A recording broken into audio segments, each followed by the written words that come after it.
जो लगातार 15 वर्षों से ऐसे खड़े हुए हैं। आप देखिए फ्रेम में 15 वर्षों से ऐसे खड़े हुए हैं, यानी शौच क्रिया इत्यादि भी सारी चीज़ें यहीं करते हैं, जो भी सारी अपनी दैनिक क्रिया होती है यहीं से करते हैं। तो ये भी एक सनातन की जो श्रेष्ठता है, यूँ कहा जाएगा। तो हम थोड़ा कुछ दर्शकों से बात कर लें। बाबा जी थोड़ा सा अस्वस्थ महसूस। गुरुजी आप कितने वर्षों से ऐसे लगातार खड़े हुए हैं? 15 वर्षों। अभी आपने जो बाबा जी का दर्शन किया, 15 साल से लगातार ऐसे खड़े हैं, क्या कहना चाहेंगे ऐसे बस ये हिंदू धर्म में ही देखने को मिलेगा, बाकी किसी धर्म में देखने को नहीं मिलेगा। बाकी दूसरे धर्मों में सब ढोंग चौचले ये सब होते हैं, एक हिंदू ही धर्म ऐसा है जो इतने शक्ति और इतनी मेहनत से दिखता है। जी हाँ, मैं 10 साल की उम्र में बना था, क्या परिजन रहेगा। 10 साल में कैसे आपने मतलब इतना बड़ा 10 साल का जो लड़का होता है उसके पास तो कोई सोचने की क्षमता नहीं होती, ढंग से वो वस्त्रों का चयन नहीं कर पाता है। फिर ऐसा होता है ना, परमात्मा की जो कृपा होती है ना, किसी किसी पे ही होती है, हर किसी पे नहीं होती है। उनका भी कर देते हैं, जो भी है आगे पीछे के 16 कुड़म्बा पीछे का, 16 आगे का, सबका पिंडदान करके फिर सन्यासी बनते हैं। यानी 16 पीढ़ी आगे का। 16 पीढ़ी आगे का, 16 पीढ़ी पीछे का, 17वां अपना। दोस्तों ये बहुत बड़ी बात है। नागा सन्यासी जो अपनी 16 पीढ़ी जो बीत चुकी है और जो 16 पीढ़ी आगे आने वाली है, सबका पिंडदान एक साथ।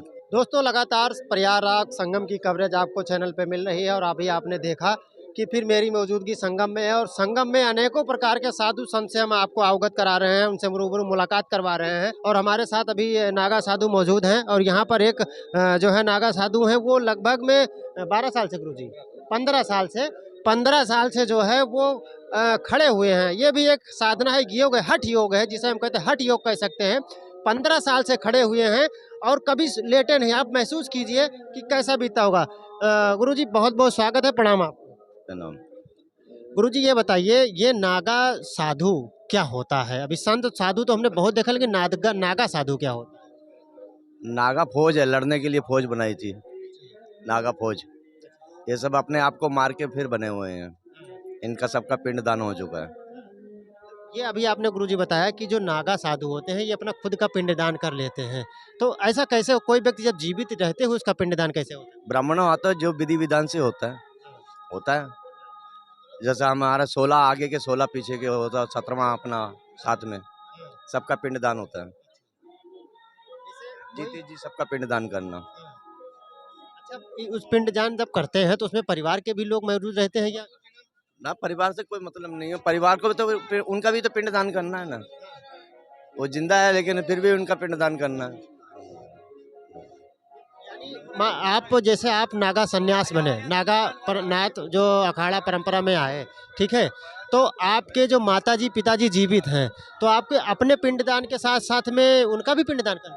हाँ, उनका भी कर देते हैं, जो भी है आगे पीछे के 16 कुड़म्बा पीछे का, 16 आगे का, सबका पिंडदान करके फिर सन्यासी बनते हैं। यानी 16 पीढ़ी आगे का। 16 पीढ़ी आगे का, 16 पीढ़ी पीछे का, 17वां अपना। दोस्तों ये बहुत बड़ी बात है।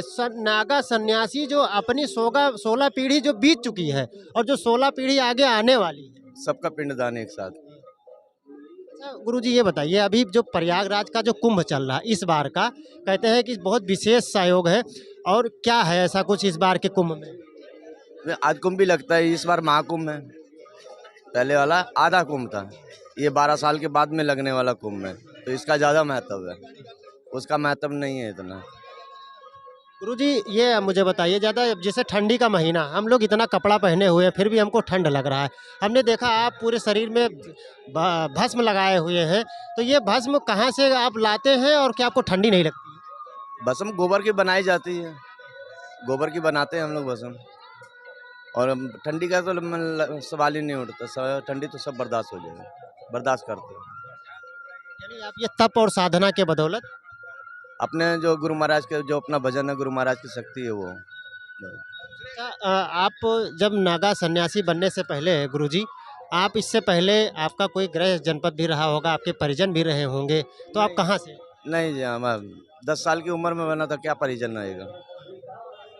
10 साल में कैसे आपने मतलब इतना बड़ा 10 साल का जो लड़का होता है उसके पास तो कोई सोचने की क्षमता नहीं होती, ढंग से वो वस्त्रों का चयन नहीं कर पाता है। फिर ऐसा होता है ना, परमात्मा की जो कृपा होती है ना, किसी किसी पे ही होती है, हर किसी पे नहीं होती है, कोई चाहकर नहीं बन पाता है और कोई वो अपने आप ही आ जाता है ख्याल। जैसे नागा सन्यासी कैसे बनते हैं गुरु? जैसे मान के चले मुझे नागा सन्यासी बनना हो तो क्या मैं बन सकता नागा सन्यासी बन सकते हो, क्यों नहीं बन सकते, लेकिन एक चीज का है, पहले शादीशुदा नहीं होना चाहिए तुम। बीवी बच्चे हो, बीवी बच्चे हैं, घर में हैं, सब है। अगर उसके बाद में तुम सन्यासी बनते हो तो फिर दोषी हो तुम भी दोषी बनोगे, कुल भी दोषी होएगा। हूँ? अगर कोई गृहस्थ जिसका बस चुका है वो सन्यासी नहीं बन सकता। नहीं बनना भी नहीं चाहिए उसको, नहीं तो वो दोषी होता है। गुरु जी मेरा एक सवाल रहेगा आपसे कि जो नागा जैसे ये होता है एक अघोरी, हमने देखा बहुत सारे अघोरी साधु होते। लोगों की कुछ गलत फहमी है, अघोरी कोई पंथ नहीं है, और ये अघोरी पंथ के नाम पे कई जने लूटने में भी लगे हुए हैं। ठीक है ना, ये सब आंतरिक मांत्रिक तांत्रिक ये सब क्रिया वाले बेकार हैं, ये सात्विक वजन वाले नहीं है। ये अघोर एक विद्या है, इसको कोई भी पंथ का कर सकता है। हाँ, कोई भी पंथ वाला कर सकता है, चाहे वो सीताराम हो, सन्यासी हो, चाहे नाथ जी हो, चाहे उदासी हो। अच्छा गुरु जी ये बताइएगा हमको, जैसे हम सनातन धर्म से हैं तो सनातन धर्म में अगर देखा जाए तो नागा सन्यासियों का, सनातन धर्म में जो नागा सन्यासियों का जो है क्या योगदान रहता है? जैसा अभी आपने देखा कि जो गुरुजी बढ़िया चिलिम लगाए हुए हैं और गुरुजी जरा बताएंगे नागा सन्यासियों का क्या महत्व होता है सनातन धर्म में, मैं जानना चाहूंगा जरा सा।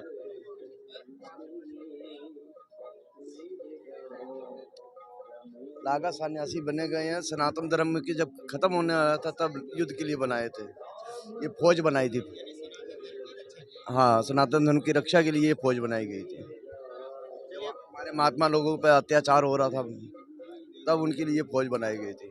सन्यासी तो आदि अनादि से है, सन्यास तो आज से थोड़ी ना है।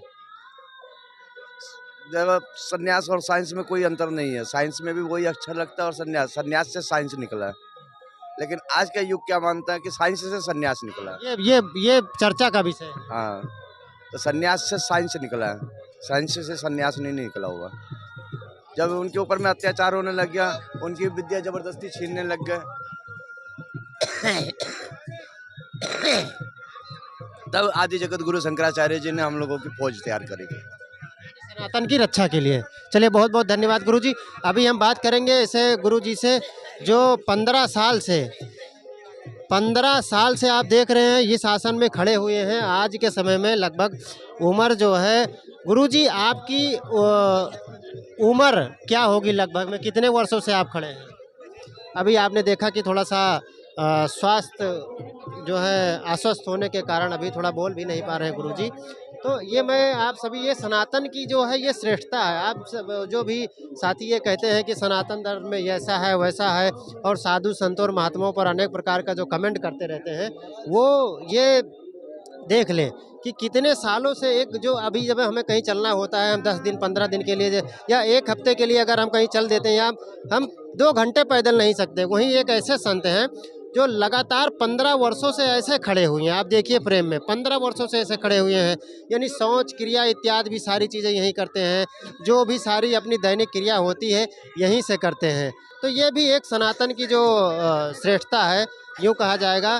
तो हम थोड़ा कुछ दर्शकों से बात कर लें। बाबा जी थोड़ा सा अस्वस्थ महसूस।